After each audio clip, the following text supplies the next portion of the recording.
Dear student friends, I am KV Arvinda, lecturer in economics, Sir CRR College for Women.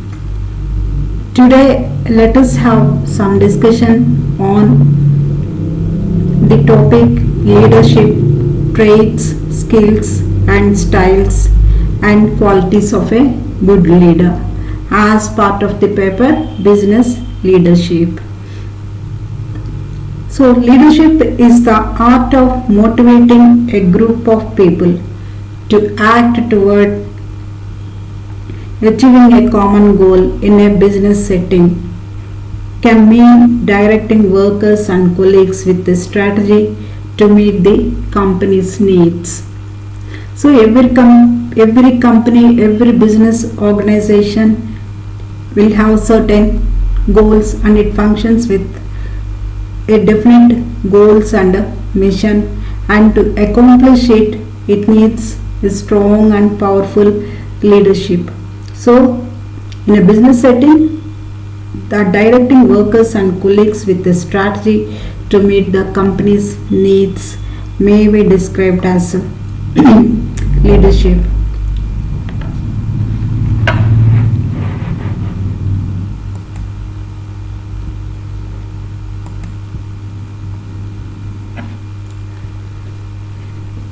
Now let us know who is a leader and what is leadership.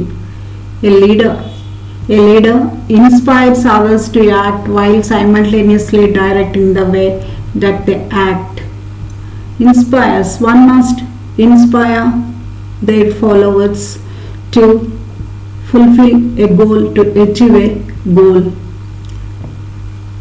And the next one is that a good leader displays the ability, creativity, and confidence. The ability to get things done and creativity and confidence are the basic traits of a leader. Leadership is the art of motivating a group of people to act towards achieving a common goal. And efficient leadership is based upon effectively communicating ideas, original or borrowed. So from these points, it's very clear to us that a leader must be able to inspire others, his team members, his followers, his colleagues, and his subordinates. Efficient leadership is based upon communicating ideas. So he must be able to communicate what he needs, what he feels, what is the requirement of the company. So next let us know what are the key factors of leadership. He must be able to influence others. Influencing, that is maybe by pursuing, by imbibing the qualities of loyalty and dedication towards work in their followers. They must be able to influence others to achieve the goals and objectives. And next one is that prioritize the items of the organization over individual ambitions. Always the institution is greater than the individual. This point must be made very clear by the leader. The leader does this. So the individuals, the workers and the people at different managerial levels, they themselves realize that the organization is superior to them.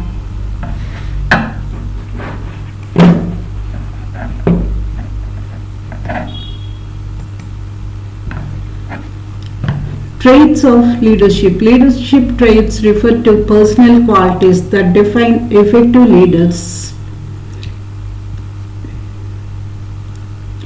So what are the qualities that must be possessed by a leader, or who may be described as a leader?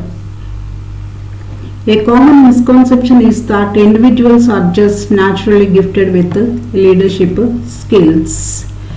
The truth is that leadership traits, like other skills, can be acquired with time and practice. So there are no born leaders. Leaders can be made with a skill that could be acquired with time and practice.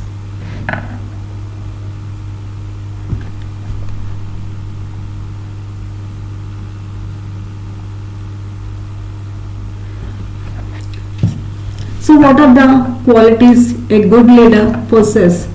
First one is that of confidence.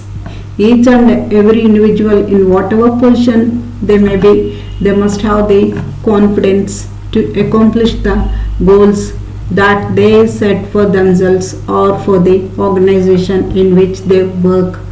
So all good leaders share leadership trait of confidence. They are able to make tough decisions and lead with authority. Decision making is the key factor, key role played by a leader, and the leaders, they make tough decisions under tough circumstances. As they say, when the going gets tough, the tough get going. So the leaders at the same time, they take very confidently the tough decisions under the testing times. They are people oriented. By being people oriented, leaders are able to energize and motivate others by making each individual feel important and vital to the team's success. They secure the best efforts from each member of the team. So leaders infuse a sort of confidence in others, their team members, and at the same time they make each individual important in their own way. They give importance to each member of their team, and they make them realize that they are important in their own way to the organization. The next trait of a good leader is that of emotionally stable. Leaders are able to cope with changes in an environment without having an intense emotional reaction. They don't exhibit leaders, they don't exhibit emotions as quickly as the remaining people do. They are tough and they stand strong under the testing circumstances.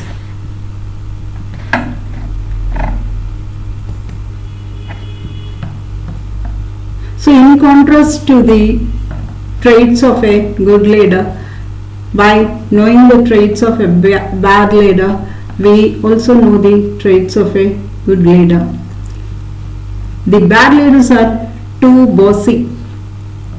That means just they order and they wish to get things done by their bossy nature. They don't acknowledge other people and their contribution. A good leader inspires people, leads them.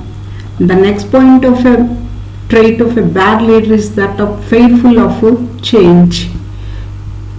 But a good leader feels that change is inevitable. The only constant in the world is that of change, and they are always ready for the changes. Bad leaders are unwilling or unable to communicate effectively. They are always non-communicative, whereas a good leader listens to their team members and associates and communicates effectively what they wishes to accomplish. Bad leaders are dismissive of ideas other than their own. They don't accept any original thought, idea or contribution from their team members. They just want to impose their own ideas. They don't consider others' ideas. But a good leader takes into consideration the ideas of all the members in their team, in their organization. The next trait of a bad leader is that of lacking empathy. Empathy, concern for others is they don't have, the bad leaders, they do not have this characteristic. Whereas the good leaders are always empathetic towards others, and they exhibit a lot of concern towards their people. And another quality of a bad leader is that of inconsistent. They are very much inconsistent. They often change their decisions, their orders. They don't have a sort of consistency in their strategy planning or whatever it may be. But whereas a good leader exhibits consistency right from the beginning of a project or some other task, and they don't change their decisions often. Another characteristics of the bad leader is they are prone to blame others rather than accept responsibility themselves. So a good leader holds himself responsible in the event of a failure, some negative effects in an organization. But whereas a bad leader holds others responsible and takes all the credit for any good thing that happens in the organization. And another quality of a bad leader is that they are indecisive. The very core of the leadership is that they must be able to take decisions. But the bad leaders are very much indecisive. Often they place themselves in a sort of dilemma when a decision and direction is needed for the organization.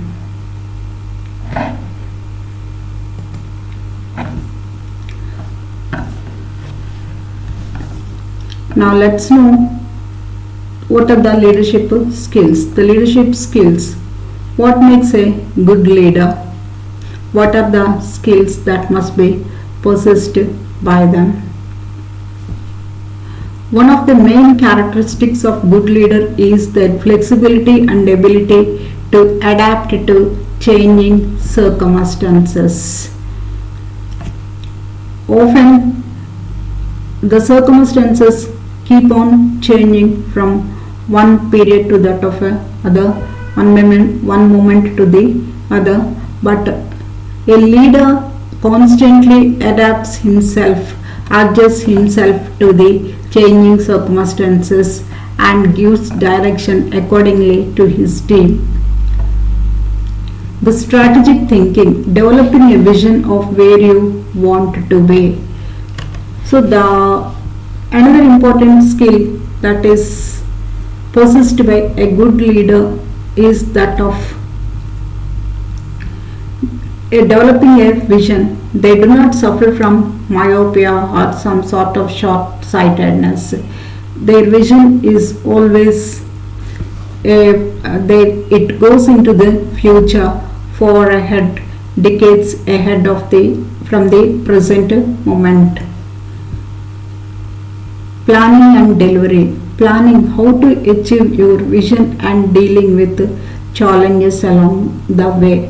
As their goal is long-term oriented, they always plan and how to meet the challenges that come along in the way of achieving those goals. People management. Finding the right people and motivating them to work towards your vision. Often the leaders find the right people to perform the right thing. They keep the right people at the right place.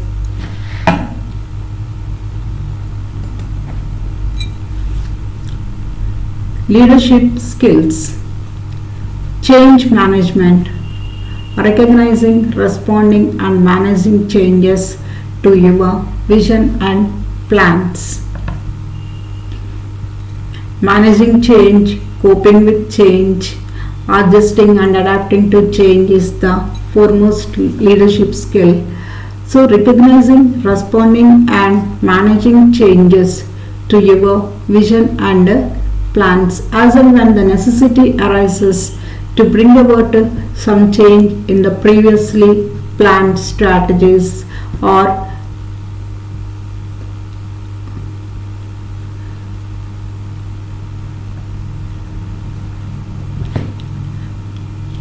If a change is needed, the leaders implement it immediately. Communication. Working on the best ways to communicate your vision to others and listening to ideas. Good leaders are effective listeners, and they by patiently listening to others when the team meets and discusses some issue, they instill a sort of confidence among the team members. They feel that their opinions are heard and their opinions are considered. This is the basic trait possessed by a good leader. Persuasion and influence. Encouraging others to help you achieve your vision by demonstrating its advantages. They persuade people to achieve a target, to achieve a goal by demonstrating to them the advantages which we are going to have by fulfilling the task.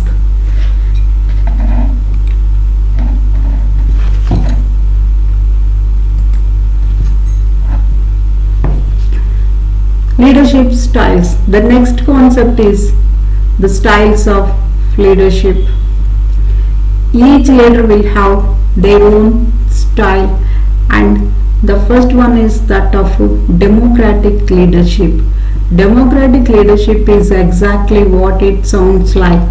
The leader makes decisions based on the input of each team member. Although he or she makes the final call, each employee has an equal say on a project's direction. In a democratic manner, the leader takes into consideration the opinions and ideas of all his team members, and which, even though he may take the final decision, he definitely considers the opinions of all his team and towards achieving the project's goal. The next style of leadership is autocratic leadership. Autocratic leadership is the inverse of democratic leadership. Employees are neither considered nor consulted prior to a direction and are expected to adhere to the decision at a time and pace stipulated by the leader. So this is nothing but the leader orders. The remaining people, they don't have any say in the decisions and the direction. The leader orders and the team obeys and accomplishes the goal. The next one is laissez-faire leadership. The French term laissez-faire literally translates to let them do, and leaders who embrace it afford nearly all authority to their employees. So in this style of leadership, the leaders just ask the people to do, and